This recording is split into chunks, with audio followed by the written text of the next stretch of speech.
Hi everyone, this is Sarfraz from Aristotle Prep, and we are looking at question 68 from the OG 13 Critical Reasoning chapter. And this one is a difficult question. I've seen a lot of students struggle with this one because the answer is not a straightforward answer. It's a little convoluted. So when you read the argument, it will make perfect sense to you. You won't be able to figure out what's wrong with it. But there is something that could be wrong with it. So let's read the argument. Let me not confuse you anymore. Let's read the argument first, and then I will explain to you how to look at it. So the stimulus says scientists have modified feed corn genetically, increasing its resistance to insect pests. Farmers who tried out the genetically modified corn last season applied less insecticide to their cornfields and still got yields comparable to those they would have gotten with ordinary corn. So the modified corn was useful for the farmers because they saved on the expenditure on pesticides and the yield was the same.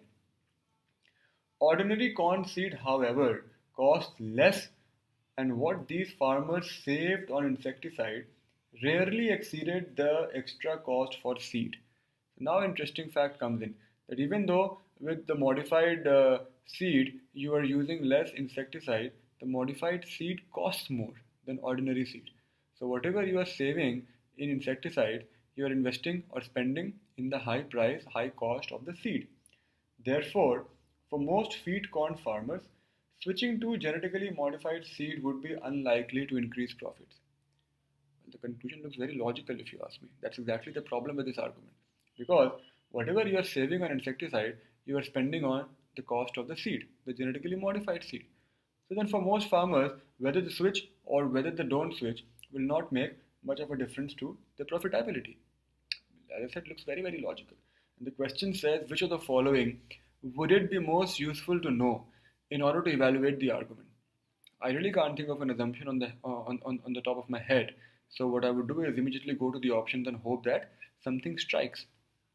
So A says, whether there are insect pests that sometimes reduce feed corn yields, but against which commonly used insecticides and the genetic modification are equally ineffective. Now you see, in this question, be careful of one thing, that if you are evaluating, you are basically comparing genetically modified seeds with the ordinary seeds. So the answer would say, or the correct option would say something which only applies to one of those two. For example, A says something which applies to both of them. There is a problem with both the seeds, then there is no way it helps us evaluate anything. So A can be easily eliminated. So you're looking for an option that only talks about one of the two. Something that holds true only for one of the two, not for both. B says whether the price that farmers receive for feed corn has remained steady over the past few years. Again, it applies to both the seeds. Had it been for feed corn only of one particular type of seed, then that would have helped. But as long as it applies to both, it doesn't help us at all. C says whether the insecticides typically used on feed corn tend to be more expensive than insecticides used on other crops outside the scope of the argument. D says whether most of the farmers who tried the genetically modified corn last season applied more insecticide than was actually necessary. This is very interesting. And a lot of students find it difficult to get their head around this option. See, what it says is, now you know that the farmers who used genetically modified seed last year or last season, we know that they used less insecticide than the farmers who were using ordinary seeds. But what if this less insecticide was still more than what they needed to use? What if, let's say, an ordinary farmer uses 100 liters of insecticide and these farmers who are using the genetically modified corn, they only used 50 liters? But what if they only had to use 20 liters? What if instead of 50 they only had to use 20? Then that 30 liters extra that they have used could be a saving, right? And that could result in profits.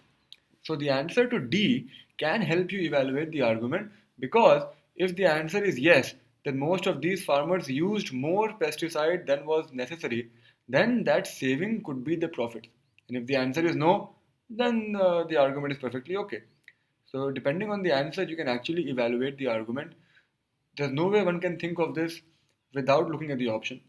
So But after you've seen the option, it should strike that yes, D for Denmark actually could be the correct answer. Rather, it should be the correct answer.